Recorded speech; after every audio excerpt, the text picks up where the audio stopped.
He wasn't attacked right away, but he was rejected, one step at a time, and every step back left behind a mark of shame.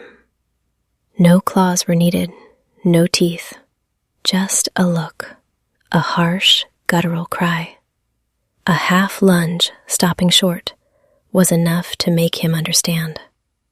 Don't come closer. He learned to move slowly, to lower his head, to yield the path, to stretch out his hand like speaking with silence. I won't take. I won't break.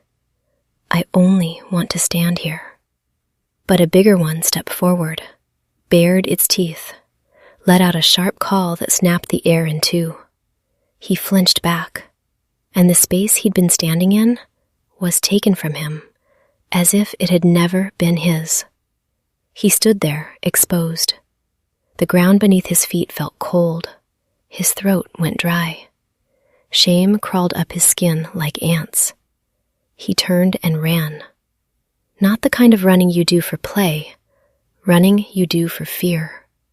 He ran to the corner where he'd hidden his stuffed animal, clutched it tight, gasped for air.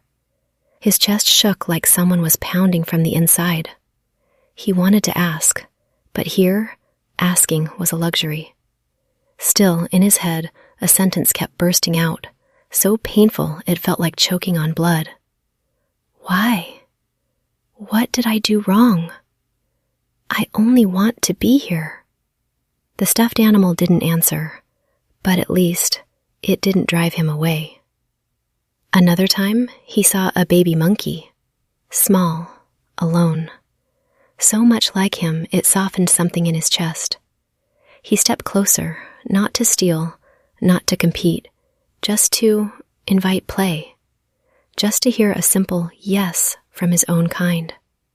He reached his hand out slowly, but in that exact moment, a large shadow slammed in. He was grabbed.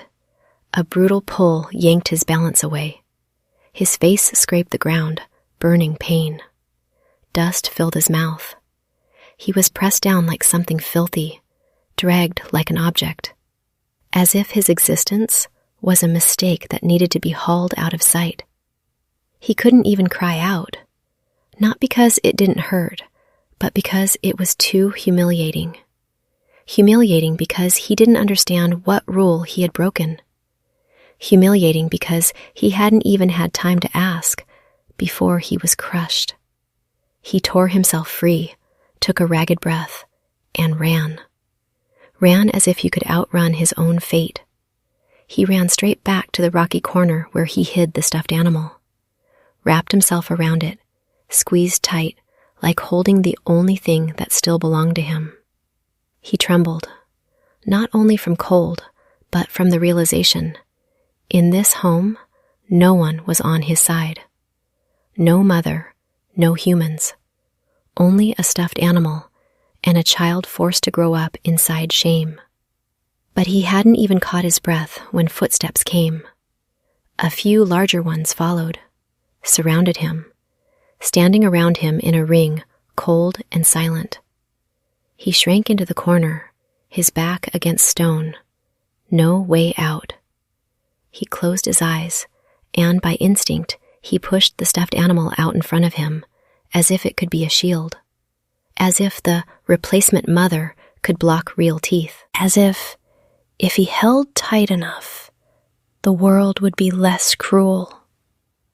But the troop's silence was scarier than any scream. He could be afraid too. But he understood. Here, his pain had no value. No one cared that he had been abandoned. No one cared that he had been saved. No one cared that he held a stuffed animal just to survive the night. Here, there was only one law. The weak must make themselves disappear. And he realized something brutal. He was truly alone among those called his own kind. He ran and ran. But run to where? A rocky corner isn't a home. A stuffed animal isn't a troop.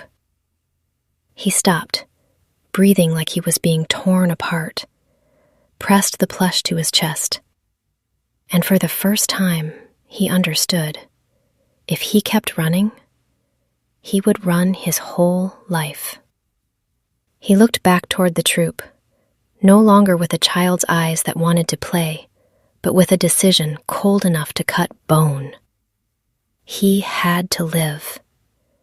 And to live here, he would have to learn endurance, to lower himself more, to step back more, to be quieter, and little by little, to move closer, even if every step meant swallowing humiliation. That night, he didn't pray to be loved anymore. He prayed for something smaller, something crueler. Let me stand at the edge. That's enough.